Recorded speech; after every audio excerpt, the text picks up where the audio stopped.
Hello, hello Nathalie. Bonjour Oriane, comment vas-tu? Ben, super bien, comme tu peux voir. Je vois. Mais toi, j'entends que tu as un petit rhume. Oui, j'ai un peu, ma voix s'est un peu usée ce week-end. J'ai pas fait la fête, mais ma voix s'est un peu usée. Voilà. Bon, ravie de te retrouver pour ce live de la semaine pour démarrer cette semaine, Oui, comme tous les lundis à 13 heures, et de retrouver aussi toutes les personnes de plus en plus nombreuses qui nous suivent. Euh, oui. voilà. Effectivement, la semaine dernière, on a eu plus de 5 000 vues. Donc, c'est encourageant. Surtout que ben, tout ce que nous communiquons, ben, c'est pour améliorer la qualité de sa vie, pour retrouver la paix, la sérénité. Donc aujourd'hui, le thème, c'est faut-il connaître les secrets de famille pour se sentir en paix, serein et finalement se sentir libre de sa propre famille. Et ben, les constellations vont nous donner un regard plus neuf, plus peut-être différent de ce que vous avez probablement découvert au fil de vos lectures ou que vous avez entendu lors de certaines émissions. Donc, ça va être peut-être un peu surprenant pour certains d'entre vous, mais vous allez voir, c'est très libérant. Est-ce que tu rencontres souvent dans ta pratique, Oriane, des problématiques de secret de famille? Tu dirais en pourcentage, ça représente combien de situations? Ouais, dans ma pratique, on va dire que sur 10 personnes, j'en ai 3 ou 4 qui viennent avec un secret de famille. Ok, donc c'est quand même quelque chose de très fréquent, en Oui, fait, en c'est réalité. fréquent. Hmm, oui. Et voilà. Et finalement, ce que j'ai découvert, c'est qu'il y avait plein de façons de percevoir le secret de famille. Mhm. J'ai même, par exemple, déjà découvert que dans une famille, il n'y avait aucun secret de famille, mais la personne s'était raconté une histoire qui était en fait une sorte de déni et ça avait finalement créé une sorte d'ambiance de secret de famille alors qu'il n'y en avait pas du tout. Oui. Hmm. C'était à propos d'un suicide. Donc, il y avait comme un déni à ce niveau-là qui était entretenu dans l'histoire, parce que nous nous racontons beaucoup d'histoires, il faut savoir ça. C'est ça, c'est ça. En fait, c'est une des difficultés du reste de travailler sur les secrets de famille. C'est Mhm. que, évidemment, que ce soit avec les constellations ou avec d'autres approches, dès l'instant où on parle de notre passé, on parle des histoires que l'on se raconte à propos de notre passé, que l'on Mhm. prend pour vrai. Ouais. Et ça, c'est la première, une des premières difficultés à passer, en fait. C'est d'arriver à comprendre ça déjà. Hmm. Ouais. Et aujourd'hui, je vais présenter le cas d'une de mes clientes qui est venue à moi il y a une petite dizaine d'années, hein, donc ça fait longtemps. Bien entendu, par respect pour sa vie privée, eh bien, vous ne la reconnaîtrez pas. Et si elle Bien m'écoute, sûr. ben, peut-être qu'elle se reconnaîtra, mais ce sera vraiment que elle, parce que ça sera vraiment difficile d'associer la personne à cette histoire. Donc, ça, c'est vraiment une de mes garanties aussi, hein, c'est la confidentialité. Donc, j'attends aussi beaucoup d'années avant de donner les histoires comme ça, c'est complètement déconnecté.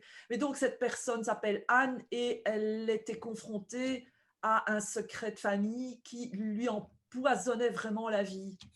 Hmm. Et, D'accord. et elle a consulté parce qu'elle voulait se libérer de ce secret de famille. Et, quand je ferai la démonstration, vous allez voir ce qu'il y avait derrière ce secret de famille. C'est tout à fait fascinant.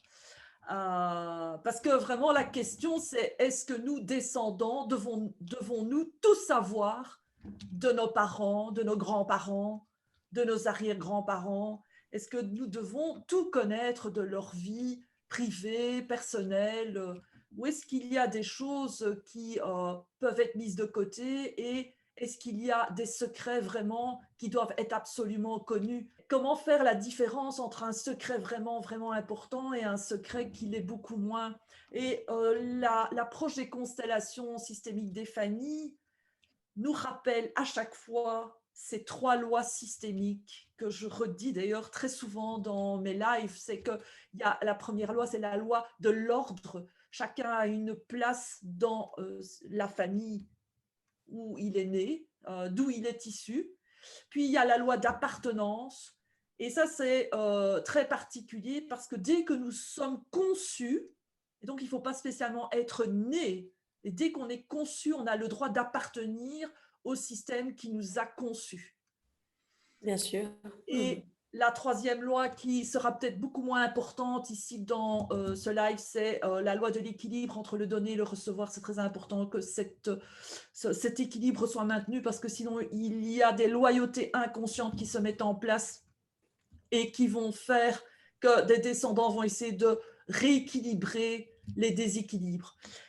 Mais à propos de cette loi d'appartenance, eh bien là réside une grande partie des secrets qui sont importants à connaître. Ce sont tous ceux qui ont été exclus du système et qui ont été oubliés et qui sont souvent associés à des secrets. Par exemple, des enfants naturels qui sont nés hors du système connu et qui fait que des loyautés aussi se mettent en place dans le système pour réintégrer la personne exclue. Ça, ce sont vraiment les secrets très, très importants. C'est tous les secrets qui sont liés à l'appartenance.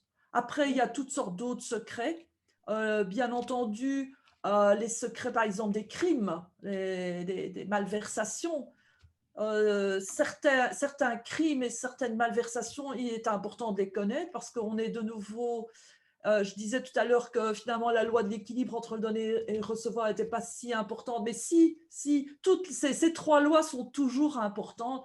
Et en constellation, si on a pris la vie de quelqu'un, eh bien ce quelqu'un prend une place dans notre système. Donc si je tue quelqu'un, eh bien, je fais intégrer ce quelqu'un dans mon système et moi-même, j'entre dans le système de l'autre personne. Donc, ça, ce sont des appartenances particulières puisque nous ne sommes pas issus de la même généalogie, mais le crime de sang, où il y a eu meurtre, et donc on a versé le sang, c'est intéressant aussi parce que ça peut faire penser au pacte de sang.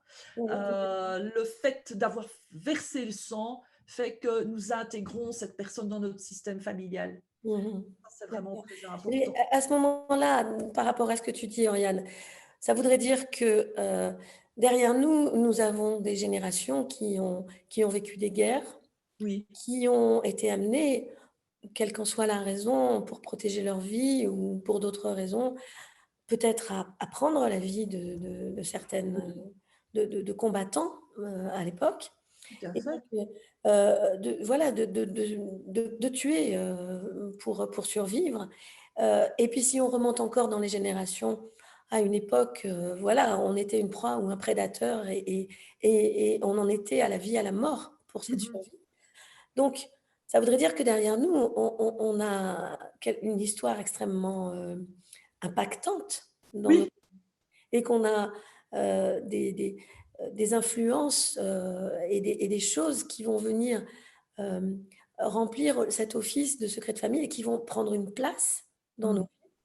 Et que ça existe, bien qu'on ne puisse d'aucune façon jouer les détectives pour pouvoir oui, remonter les pistes et reconstituer les histoires, ce qui serait totalement inutile et absurde parce que d'une part, on n'aurait pas assez d'une vie pour reconstruire. On a des milliers de personnes derrière nous, des générations et des générations. Donc, effectivement, ces choses qui sont néanmoins là et qui nous impactent, un peu comme si dans un grenier, on ouvre une boîte et que dans cette boîte, en fait, on voit la trace mm. de quelque chose qui, tu vois, où il n'y a pas de poussière et on se dit, mais il y a eu un truc là, c'était quoi? Oui, Bon, c'est la boîte de Pandore, on pourrait dire. c'est la boîte de Pandore, du coup, c'est la boîte de Pandore. Et alors, comment on fait pour que cette boîte de Pandore ne nous submerge pas Mhm. euh, de tout ce côté impactant que ça peut avoir dans nos vies? Comment on fait? Alors, je sais qu'avec les constellations, tu fais un travail Mm. remarquable parce que, en fait, il s'agit non pas de travailler sur la vérité des faits, mais il s'agit de travailler sur la représentation à l'instant T, n'est-ce pas? Oui, C'est ça qu'on fait avec les constellations de toute façon. effectivement, ici et maintenant, Oui. puisque ce sont les astrophysiciens qui le disent, les astrophysiciens qui le disent, le temps n'existe pas, c'est une construction de notre esprit. Donc, en travaillant ici et maintenant, nous travaillons sur tous les espaces-temps. Et ça permet de se libérer grâce à certains mouvements. En constellation, on a des mouvements. On s'incline, par exemple. C'est pas pour se soumettre, mais c'est pour reprendre une juste place face à la dimension de certaines histoires, de certains destins que nos ancêtres ont portés, quels qu'ils soient, sans porter de jugement. Ça aussi, c'est une des beautés des constellations systémiques des familles, c'est que nous ne portons pas de jugement. Et ce que j'ai observé avec mes clients, c'est que très souvent, le secret blesse mes clients parce qu'ils ont un jugement par rapport à ce qui a été vécu. Mmh. Et par loyauté, ils essayent de réparer ou de... Ils portent la culpabilité à la place d'un ancêtre aussi. Ça, c'est quelque chose qui se fait assez régulièrement. C'est quelque chose qui apparaît assez régulièrement. C'est que les descendants portent une loyauté que j'appelle toxique et qui est, par exemple, de porter la culpabilité à la place de quelqu'un qui fait partie des ancêtres et qui n'a pas ressenti de culpabilité par rapport à quelque chose, par rapport à un événement. Ouais. Alors, on voit bien qu'en fait, si on se charge comme ça de ce genre de fardeau, heu, Mhm. on s'enchaîne, on s'alourdit, on Mhm. s'épuise aussi parce que finalement, il y a tellement derrière nous de personnes dont on peut porter, la culpabilité ou toute autre, émotion, sensation, dans notre histoire et tout ça de manière totalement inconsciente. Donc, on peut en fait, vivre une vie de chien, enfin excuse-moi l'expression, Oui, et finalement vivre une vie de chien au nom d'une histoire pesante, oui. qu'on ne connaît même pas, mais que l'on perçoit, que l'on ressent, voilà et sur laquelle on ne sait pas, mettre de mots mais qu'on va réactualiser en permanence finalement. Mhm. Oui. Et pour ça, j'ai cette constellation que je propose de passer directement à cela plutôt À que la de... démonstration, c'est très bien. Oriane nous fait une démonstration à partir de cas, concrets, qu'elle a rencontrés et donc effectivement, c'est l'heure de la démonstration. Oriane, on va te regarder jouer avec tes Playmobil. Ouais, peut-être pour les nouveaux qui nous rejoignent, puisqu'il y en a beaucoup qui nous rejoignent, ben, je voudrais te présenter. Donc, ben, je suis vraiment heureuse de vous présenter Nathalie Graffan-Boyer, qui connaît très très bien les constellations, parce que tu as été formée aux constellations systémiques des familles, mais également est formatrice enseignante en PNL et au départ psychomotricienne. Donc, il y a comme une logique aussi dans tout ton parcours, je dirais, éducatif, tu es parti de la psychomotricité pour aller vers la PNL, vers les constellations familiales et puis la bioénergie ou quelque chose comme ça. Le neurofeedback, je suis praticienne en Neurofeedback. neurofeedback, voilà. Voilà. Et donc, c'est assez fascinant parce que tu passes du corps à l'esprit, de l'esprit au corps et ainsi de suite. Donc je vais te présenter aussi rapidement, Oriane. Les gens te connaissent sans doute mieux que moi, mais je vais te présenter quand même rapidement. Je sais que tu as démarré en fait en t'intéressant beaucoup à la nature, à l'ordre de la nature, avant de t'intéresser à l'ordre humain avec les constellations. Et qu'en tout cas, voilà, ça fait maintenant plus de 20 ans que tu exerces dans ce domaine et que tu excelles dans ce domaine et que tu as même proposé une formation en ligne, une des premières formations en ligne aux Mhm. constellations familiales. Juste encore un petit mot pour dire que euh, pour avoir pratiqué les constellations en groupe, Mhm. que je connaissais bien et dont je connaissais la puissance, j'étais un peu sceptique au démarrage sur les formations en ligne. Et après avoir travaillé plusieurs fois avec toi, après avoir moi-même traité des sujets, parce qu'on a tous toujours des petites choses par-ci par-là qui se rappellent à nous, Mhm. j'ai mesuré à quel point les constellations en ligne, que ce soit en individuel ou en groupe, sont également très puissantes. Donc voilà pour cette présentation très rapide et je te laisse la parole pour la démo, Et Oriane. alors, je vais changer de caméra. Ok. Et voilà, donc ici, pour ceux qui ne connaissent strictement rien aux constellations systémiques des familles, des organisations, eh bien, c'est une approche qui a été créée par Bert Hellinger. Et le principe, c'est de réaliser une image 3D, que ce soit avec des représentants, je dirais, humains ou des objets, dans un espace délimité que l'on appelle le champ qui sait. Donc ici, vous voyez cette feuille A3 plastifiée, c'est le champ qui sait, là où je vais manifester la constellation que je reconstitue ici. Donc, cette cliente qui s'appelle Anne est venue me voir parce qu'elle n'en pouvait plus de porter un secret dont elle n'avait aucune idée, mais qui lui, je dirais, mangeait sa vie, ça lui pompait de l'énergie. Et donc voilà, je vous la mets ici devant et je vais changer d'ailleurs l'écran pour que vous puissiez encore mieux voir. Donc voilà. Et là, je suis sûre et certaine que vous voyez bien Anne, la cliente, avec sa petite robe rouge.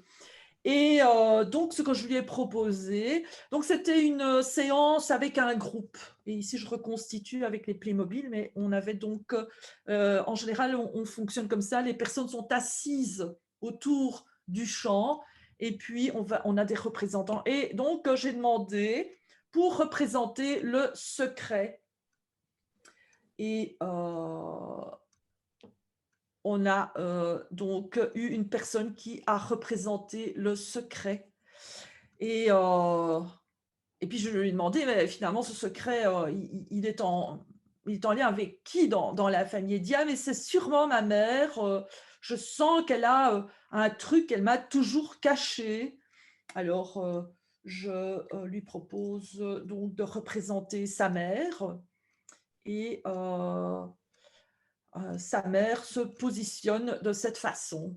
Donc ici, vous voyez ma cliente, Anne, sa maman et le secret. Et qu'est-ce que vous pouvez voir, c'est que la maman se met en face pour dissimuler le secret. Elle ne veut pas qu'on soit, que sa fille soit informée de ce secret. Alors, ça c'était un petit peu la question, de quoi s'agissait-il par rapport à ce secret? Euh, et bon, elle venait, entre autres, pour savoir quel était ce secret. Donc, moi, ce que je dis toujours à tous mes participants, je dis, ben, moi, je ne suis pas une voyante, je ne suis pas un médium, je ne suis pas capable de deviner ce qu'il y a derrière un secret. Parfois, il y a des informations qui viennent comme ça durant la constellation et parfois, il n'y a rien du tout. Alors, comment faire par rapport à ça? Et bon, moi, je lui demande si sa mère est toujours vivante. Elle me dit que non, sa mère n'est plus vivante. Donc, il n'y a plus moyen de poser des questions à sa maman. Son père non plus n'était plus vivant, donc le père non plus n'était pas au courant. Et à un moment donné, dans le cercle des participants, il y a une dame, on va la mettre ici parce que quelque part, elle se sentait quand même connectée à ce qui se passait. Cette personne qui ne représente personne dans le système de ma cliente, mais qui est quand même là quelque part, dit « Oh, j'entends que c'est une histoire de petite culotte ». Alors, j'étais un petit peu abasourdie par cette information. Je me suis demandé qu'est-ce que c'était cette histoire. Alors, je demande à ma cliente, ça évoque quoi ça? Ah, mais je pense que ma mère a dû avoir, un amant ou et je lui dis: «D'accord, qu'est-ce qu'on va faire avec ça? Est-ce que, finalement, c'est une histoire qui, vous concerne?» «Oui, mais je veux quand même savoir qu'est-ce qui s'est passé, avec qui?» et cetera et cetera. Alors à un moment donné, je lui ai proposé, je demande au représentant de la maman de se tourner et de regarder vers, ma cliente, ce que la représentante accepte de faire et je propose à ma cliente de dire: «Je suis la petite et toi maman, tu es la grande». Et ça a été vraiment très, très, très difficile pour ma cliente de répéter cette simple phrase qui est en fait un fait, vu que ma cliente était la fille de sa mère. Donc elle était effectivement la petite et sa mère la grande. Et je dois vous dire qu'elle n'a pas eu envie de répéter cette phrase tout de suite, hein. Ça a été un gros, gros nœud. Et puis, je l'ai un petit peu laissé, avec ça, hein, parce que, bon, moi, en tant que facilitatrice, vous savez, c'est important de savoir et c'est l'occasion, à travers cette constellation, de vous dire que, en tant que facilitateur, on n'a pas tous les pouvoirs sur votre système. On n'a que le pouvoir de vous inviter en tant que client à, expérimenter certaines phrases, certains mouvements, certaines positions et puis à vous laisser avec cela. Bon, après un certain temps, elle, ose dire cette phrase parce que je lui ai, dit, «Il n'y a aucun risque, hein, si cette phrase n'est pas juste, eh bien, elle s'annulera d'elle-même. Donc, moi, je propose de faire l'expérience» et donc elle le dit et puis je l'invite à dire par la suite, «Et toi, maman, tu es la grande et tu as des histoires de grands». Et alors là, ça a un peu bloqué. Ça a bloqué, parce qu'elle ne voulait pas laisser à sa mère la possibilité d'avoir sa propre vie avec ses propres histoires.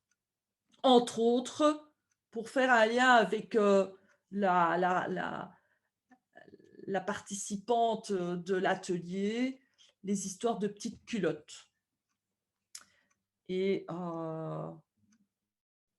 je dois vous dire, que ça n'a pas été une de mes, constellations les plus faciles, non pas parce que l'histoire était compliquée, mais parce que j'ai une cliente qui se tenait beaucoup trop grande vis-à-vis de sa maman. Elle voulait connaître toutes les histoires de sa maman, tout ce qui, faisait partie du jardin secret de sa maman et alors à ce moment-là, je lui ai proposé de dire: «Maman, j'ai moi aussi un jardin secret» et là, il y a comme eu, je dirais le franc qui est tombé, chez ma cliente. Elle a réalisé qu'elle avait un jardin secret et qu'elle-même a, avait une fille et elle-même ne disait pas tout à sa fille, tout de sa propre vie personnelle. Elle avait aussi des secrets et disons que ces secrets de petite culotte n'étaient pas vraiment très importants à connaître pour être bien dans sa vie et donc à un moment donné, je lui propose d'essayer. «J'ai des secrets aussi tout comme toi maman et je suis la petite et toi tu es la grande et je te laisse ou je laisse auprès de toi maman tes secrets de petite culotte. Cela te concerne. Ce sont tes histoires et moi j'ai mes propres histoires». Et alors à ce moment-là, il y a eu vraiment, une énergie très puissante où elle a pu se tourner et arrêter en fait de regarder tout le temps sa mère pour la contrôler. Il y a eu comme un lâcher prise et là sur le coup ma la la la la participante s'est vraiment retirée complètement parce que elle était un peu comme la conscience du système de ma cliente. Et là, la fille de ma cliente a aussi pu prendre sa propre place, libérée par le fait que sa propre mère cessait de vouloir contrôler sa mère à elle et donc reprenait sa juste place dans son système. Et donc voilà, voilà. Que s'est-il passé par la suite? Eh bien, ma cliente, a retrouvé la sérénité et a cessé, de porter quelque chose qui ne lui appartenait pas. Ouais, c'est une constellation assez courte, hein. Je sais que je fais parfois des plus longues, mais elle est vraiment parlante, je trouve. Qu'est-ce que tu en penses, Nathalie? Elle est, elle est très parlante et évidemment, on voit bien aussi l'impact d'une génération sur l'autre, là, sur les 3 générations que tu viens de montrer. Et c'est aussi formidable de voir à quel point, en fait, personne d'autre que nous-mêmes ne nous libère en réalité. On n'a pas à attendre d'être libéré par qui que ce soit du poids de l'histoire qui est la nôtre. C'est nous qui finalement avons le pouvoir. Et on voit bien que guidé par toi, en facilitant des processus qui sont des processus libératoires, à ce moment-là, effectivement, on peut faire des liens, faire des ponts et Mmh. libérer toute une chaîne. En fait, c'est un exemple presque caricatural. Oui, C'est c'est vrai. formidable, c'est presque caricatural. Et c'est assez amusant parce que quand je fais la démonstration, je reproduis cette, constellation, c'est une constellation très courte, très simple, mais en fait, dans la réalité, elle m'avait pris plus d'une heure. Parce qu'on a travaillé aussi, la résistance de la cliente à accepter d'être simplement la petite de sa mère et qu'elle n'avait pas un droit d'ingérence dans la vie privée de sa mère et qu'elle faisait une confusion entre des secrets qui sont des secrets, je dirais, des petits secrets et un vrai secret comme quelqu'un qui ne fait pas partie de la famille, qui est né en dehors de la famille, etc. Bon, peut-être que là, on pourrait dire qu'il y avait peut-être une résonance avec un autre secret beaucoup plus ancien, mais c'est aussi une manière de faire avec des secrets plus lourds. C'est-à-dire qu'il n'est pas toujours possible d'avoir toutes les infos sur les secrets. Eh bien, je recommanderais à nos téléspectateurs, à tous ceux qui nous suivent, là, eh bien, si vous avez le cas dans votre vie et qu'il y a un secret très lourd dans votre famille, dont vous ne pourrez jamais connaître finalement les tenants et les aboutissants, qui est quoi et qu'est-ce qui s'est passé, eh bien, c'est vraiment pas du tout important de savoir ce qui s'est passé. Ce qui est important, c'est d'honorer ce secret. Et pour honorer ce secret, il suffit vraiment de reprendre sa juste place dans la lignée, de dire je suis le petit et vous, mes ancêtres, vous êtes les grands avec vos histoires de grands et de vous incliner profondément devant la lignée de vos ancêtres et de laisser les secrets, même les plus gros secrets, même s'il y a eu un crime ou quoi que ce soit, de laisser ces secrets auprès de ceux à qui appartiennent le secret. Ça, c'est vraiment très important et c'est très libérateur parce que quand on veut rétablir l'équilibre ou redonner une place à quelqu'un qui a été exclu, nous prenons une posture qui n'est pas juste.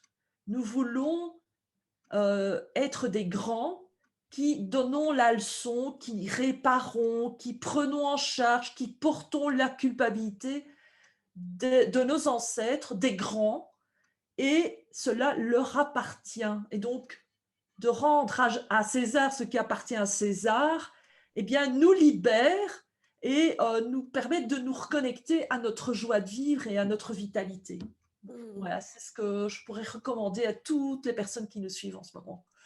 Eh ben, écoute, en tout cas, c'est une belle démonstration qui illustre parfaitement ce que tu viens de dire, à savoir que euh, on insiste peut-être sur le fait que s'incliner ou prononcer des phrases Mhm. comme celle qui est de reconnaître les choses euh, et de les laisser être parce que ce qui a été.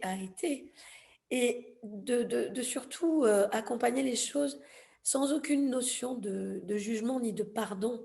Parce que quand on est dans le jugement ou dans le pardon, on est toujours dans cette posture d'être plus grand que ceux qui nous ont précédés et qui auraient fait je ne sais quoi dans leur vie.